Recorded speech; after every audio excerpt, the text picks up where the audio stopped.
Round number 1. This is the new doily we're starting with together, and usually all the free of charge doilies look like that, the charts in the internet on the websites. So I'm colored with the rounds of numbers, the black colors, and all other rounds are having different types of colors, so you could differ them. And the link to this chart is going to be available in the description below. I'm gonna use amigurumi ring, which is the magic ring, instead of those 5 loops in the beginning.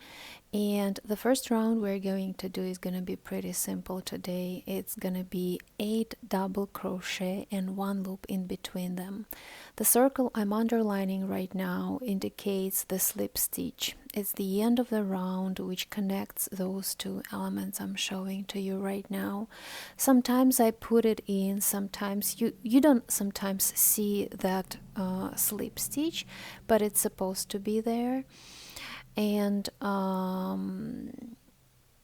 yeah, it's like that. The next one I'm underlining is the raising loop.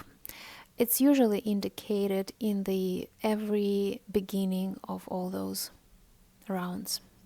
So let me show you the hook I'm gonna use. It's my standard hook. It's 1.25 millimeters, and the thread I'm going to use today, I'm gonna show you how it looks like. Its recommendation is 1.5 millimeters, which is not bigger than mine. I love this one because it's a mercerized cotton. You can always see who produced, where produced, the type color, like here it's 0422. It's this type of yellowish, little bit mustard color. I loved it. I decided to use this one. So let's start with the amigurumi ring. It's a usual one. I have already showed you many times how to do it, so I'm not gonna stop here to show you how to do it more detailed. I use my circle a little bit tighter, so you will see. The first round is simple. We have to make 8 double crochet and 1 loop between them. We're doing the first one double crochet, which is 3 loops. 1, 2, 3, like that. This is our first double crochet, and 1 loop to make the arch in between those.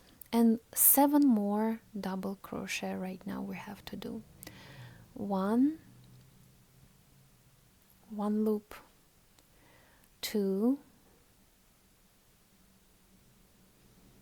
1 loop, 3,